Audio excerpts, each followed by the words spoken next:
ಒಂದು ಸಿದ್ದಾಪುರ ಎಂಬ ಊರಿನಲ್ಲಿ ಲೀಲಾ ಮತ್ತು ಶ್ಯಾಮ ಎಂಬ ಗಂಡ ಹೆಂಡತಿ ವಾಸಿಸುತ್ತಿದ್ದರು. ಅವರು ಬಡವರಾಗಿದ್ದರು. ತಿನ್ನಲು ಅನ್ನವೂ ಇರುತ್ತಿರಲಿಲ್ಲ. ಮನೇಲಿ ಒಂದು ಅಕ್ಕಿ ಕಾಳಿಲ್ಲ, ನಾವೇನ್ ತಿನ್ನೋದು? ಇಲ್ಲ ಲೀಲಾ, ಇವತ್ತು ನಾನು ಸಾವುಕಾರನ ಹತ್ತಿರ ಕೆಲಸ ಕೇಳಲು ಹೋಗುತ್ತೇನೆ. ಇವತ್ತಾದ್ರೂ ಕೆಲ್ಸ ಹುಡ್ಕೊಂಡ್ ಬನ್ನಿ. ಸರಿ, ಅವರು ಕೆಲಸ ಕೊಟ್ಟರೆ ಕೆಲಸವನ್ನು ಮುಗಿಸಿ ಅವರು ಕೊಟ್ಟ ಹಣದಿಂದ ಬೇಕಾಗುವ ಸಾಮಗ್ರಿಗಳನ್ನು ತರುತ್ತೇನೆ. ಈ ಮಾತನ್ನು ಹೇಳಿ ಶ್ಯಾಮ ಕೆಲಸವನ್ನು ಹುಡುಕಿಕೊಂಡು ಹೋಗುತ್ತಾನೆ. ದಾರಿಯಲ್ಲಿ ಹೋಗುತ್ತಿರುವಾಗ ಢಂ ಢಂ ಢಂ ಎಂದು ಶಬ್ದ ಬಂತು. ಆದರೆ ಶ್ಯಾಮ ಅದರ ಬಗ್ಗೆ ಏನೂ ಗಮನಿಸಲಿಲ್ಲ. ಸಾವುಕಾರನ ಮನೆಗೆ ಹೋದನು. ಏನು ಶಾಮು, ಮನೆ ಕಡೆ ಬಂದ್ಬಿಡಿದ್ಯಾ? ಏನ್ ವಿಷಯ? ನಿಮ್ಮ ಬಳಿ ಯಾವುದಾದರೂ ಕೆಲಸ ಇದ್ದರೆ ಕೊಡಿ ಸಾಹುಕಾರರೇ, ಮನೆಯಲ್ಲಿ ತಿನ್ನಲು ಒಂದು ಅಕ್ಕಿ ಕಾಳು ಇಲ್ಲ. ನೀವು ಹೇಗಾದರೂ ಕೆಲಸ ಕೊಟ್ಟರೆ ಮನೆಗೆ ಬೇಕಾಗುವ ಅಕ್ಕಿ ಕಾಳು ಮತ್ತು ಸಾಮಗ್ರಿಗಳನ್ನು ತೆಗೆದುಕೊಂಡು ಹೋಗುತ್ತೇನೆ. ಬೇಸಿಗೆ ಕಾಲ ಅಲ್ವಾ ಶಾಮು, ನೀರಿಲ್ಲ, ಹಾವಿಯಾಗಿ ಹೊಲ ಮರಡು ಭೂಮಿಯಾಗಿದೆ. ಅದನ್ನು ಹೂಳುವ ಕೆಲಸ ಇದೆ, ಮಾಡ್ತೀಯಾ?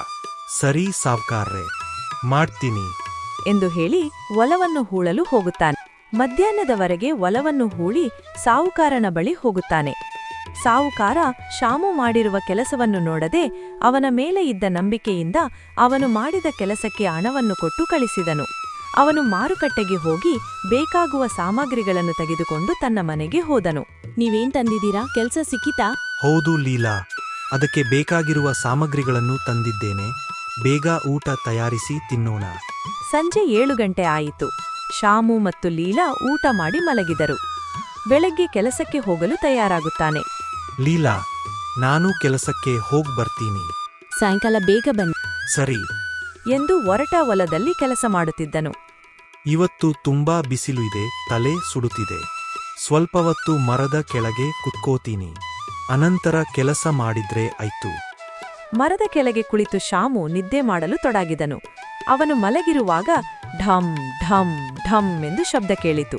ತಟ್ಟನೆ ಎದ್ದು ಇದೇನು ಜೋರು ಶಬ್ದ ಎಂದು ಸುತ್ತಮುತ್ತ ನೋಡಿದ. ನನ್ನ ಕನಸಿರಬಹುದು. ಅಯ್ಯೋ, ತುಂಬಾ ಹೊತ್ತು ವಿಶ್ರಾಂತಿ ತೆಗೆದುಕೊಂಡಿದ್ದೇನೆ. ಈಗ ಕೆಲಸ ಮಾಡುತ್ತೇನೆ. ಶಾಮು ಸಾಯಂಕಾಲದವರೆಗೆ ಕೆಲಸ ಮಾಡಿ ಸಾವುಕಾರನ ಬಳಿ ಬಂದನು. ಶಾಮು, ತುಂಬಾ ಚೆನ್ನಾಗಿ ಕೆಲಸ ಮಾಡಿದ್ಯಾ. ಮುಂಚೆ ಇದ್ದವರು ನಿನ್ನ ಹಾಗೆ ಕೆಲಸ ಮಾಡ್ತಿರ್ಲಿಲ್ಲ. ತಗೋ, ಇಂದಿನ ಕೆಲಸದ ಹಣ. ಧನ್ಯವಾದಗಳು ಸಾವ್ಕಾರನೇ. ಶಾಮು ತನ್ನ ಹಣವನ್ನು ತೆಗೆದುಕೊಂಡು ಮನೆಗೆ ಹೊರಟ. ಅವನ ಹೆಂಡತಿ ಲೀಲಾ ಅವನಿಗಾಗಿ ಮನೆಯ ಬಾಗಿಲ ಬಳಿ ನಿಂತು ಕಾಯುತ್ತಿದ್ದಳು. ರೀ, ಯಾಕೆ ಲೇಟ್ ಆಯ್ತು ಇವತ್ತು? ಕೆಲಸ ಮಾಡುತ್ತಾ ಅಲ್ಲೇ ಮರದ ಕೆಳಗೆ ಮಲ್ಕೊಂಬಿಟ್ಟಿದೆ. ಸರಿ, ಬನ್ನಿ ಒಳಗೆ, ಊಟ ತಯಾರಿದೆ. ಕೈಕಾಲ್ ಮುಖ ತೊಳೆದು ಬನ್ನಿ. ಇಬ್ಬರೂ ಊಟ ಮಾಡಿ ಮಲಗಿದರು. ಅವತ್ತು ರಾತ್ರಿ 12 ಗಂಟೆ. ಅದು ಅಮಾವಾಸ್ಯೆ ರಾತ್ರಿ. ಕತ್ತಲು ಕವಿದಿತು. ಚಂದ್ರನೂ ಕಾಣಿಸಲಿಲ್ಲ. ಕತ್ತಲು ಸಂಪೂರ್ಣವಾಗಿ ಗ್ರಾಮವನ್ನೇ ಮುಚ್ಚಿತು. ಢಂ ಢಂ ಢಂ ಎಂದು ನೆಲ ನಡುಗುವಷ್ಟು ಭಾರೀ ಹೆಜ್ಜೆಗಳ ಶಬ್ದ. ಶಾಮು ಮತ್ತು ಲೀಲಾ ತಟ್ಟನೆ ಎದ್ದರು. ಅಯ್ಯೋ, ಇದು ಏನ್ ಶಬ್ದ? ರೀ, ಬಾಗ್ಲು ಗಟ್ಟಿಯಾಗಿ ಹಾಕಿ. ಹೆಜ್ಜೆಗಳ ಶಬ್ದ ಅತಿರ ಬರುತ್ತಾ ಮನೆಯ ಗೋಡೆಗಳೇ ಕಂಪಿಸಿದವು. ಆದರೆ ಹಳ್ಳಿಯ ಜನರು ಯಾರೂ ಹೊರಗೆ ನೋಡುವ ಧೈರ್ಯ ಮಾಡಲಿಲ್ಲ. ನನಗೆ ಹೊಟ್ಟೆ ಹಸಿವಾಗುತ್ತಿದೆ, ನನಗೆ ತಿನ್ನಲು ಏನಾದರೂ ಬೇಕು. ನಾನು ಈ ಪ್ರಾಣಿಯನ್ನು ತಿನ್ನುತ್ತೇನೆ. ಚೆನ್ನಾಗಿದೆ. ಇನ್ನ ಹೊಟ್ಟೆ ಹಸಿವು, ಆ ಪ್ರಾಣಿಯನ್ನು ತಿನ್ನುತ್ತೇನೆ. ನನ್ನ ಹೊಟ್ಟೆ ತುಂಬಿತು ಎಂದು ಹೇಳಿ ಮನೆಯ ಹತ್ತಿರ ಸಿಕ್ಕಿದ ಪ್ರಾಣಿಯನ್ನು ಹಿಡಿದು ತಿಂದು ಕಾಡಿಗೆ ಹೋಯಿತು. ಬೆಳಗ್ಗೆ ಶಾಮು ಹೊಲದಲ್ಲಿ ಒಂದು ದೊಡ್ಡ ಹೆಜ್ಜೆ ಗುರುತು ಕಂಡ. ಬೆಳಗ್ಗೆ ಗ್ರಾಮವಾಸಿಯರು ಅದನ್ನು ನೋಡಲು ಬಂದರು. ಆ ಹೆಜ್ಜೆ ಗುರುತು ಮಾನವನಂತೆ ಇತ್ತು, ಆದರೆ 3 ಜನ ಸೇರಿ ನಡೆದಂತೆ ದೊಡ್ಡ ಹೆಜ್ಜೆಯಾಗಿತ್ತು. ಇದು ಮನುಷ್ಯನ ಕಾಲುನಾ ಇಲ್ಲ ದೇವರದ್ದ?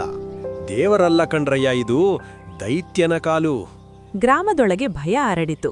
ಎಲ್ಲರೂ ಭಯದಿಂದ ತಮ್ಮ ತಮ್ಮ ಮನೆಗೆ ಹೋಗತೊಡಗಿದರು. 3ನೆಯ ದಿನ ಮರಿಯಮ್ಮನ ಹಸು ಕಾಣೆಯಾಗಿತ್ತು.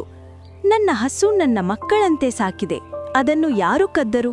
ಯಾರಾದರೂ ಕದ್ದಿದ್ದರೆ ನನಗೆ ಕೊಟ್ಟು ಬಿಡಿ. ಹಿರಿಯರು ಸಭೆ ಸೇರಿಸಿದರು, ಗ್ರಾಮ ಸಭೆ. ಅದರಲ್ಲಿ ನರಸಿಂಹಯ್ಯ ಎಂಬ ವ್ಯಕ್ತಿ ಹೇಳಿದ, ಇದು ಸಾಮಾನ್ಯ ವಿಚಾರ ಅಲ್ಲ.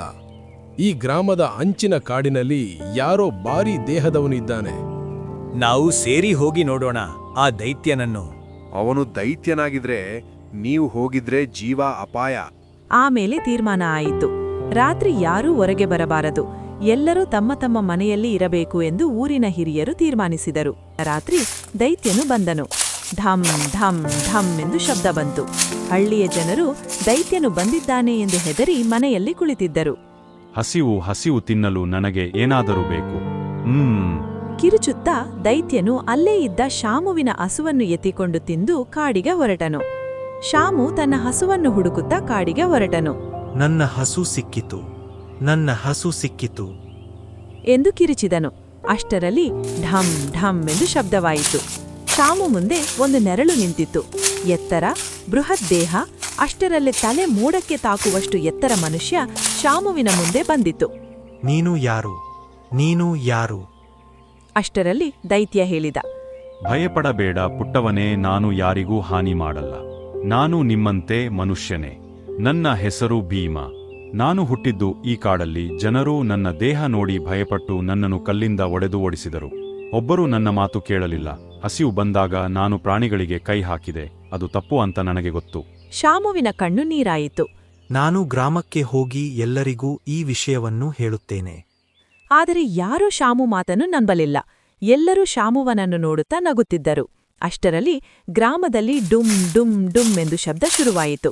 ಎಲ್ಲರೂ ಭಯಪಟ್ಟರು. ಭೀಮ ಗ್ರಾಮಕ್ಕೆ ಬಂದು ತಲೆಬಾಗಿ ನಿಂತಾಗ ಎಲ್ಲರೂ ನಿಶ್ಶಬ್ದರಾದರು. ನನ್ನನ್ನು ಕ್ಷಮಿಸಿ. ದೇಹ ದೊಡ್ಡದಿದ್ದರೆ ದೈತ್ಯ ಅಲ್ಲ, ಹೃದಯ ದೊಡ್ಡದಿದ್ದರೆ ಮನುಷ್ಯ. ಗ್ರಾಮದವರು ಭೀಮನಿಗೆ ಕಾಡಿನಂಚಿನಲ್ಲಿ ಒಂದು ಗುಡಿಸಲು ಕಟ್ಟಿಸಿದರು. ಭೀಮ ಹೊಲ ಕೆಲಸ ಮಾಡುತ್ತಾ ಕೂಲಿ ಕೆಲಸ ಮಾಡ್ತಾ ಗ್ರಾಮದ ರಕ್ಷಕನಾದ.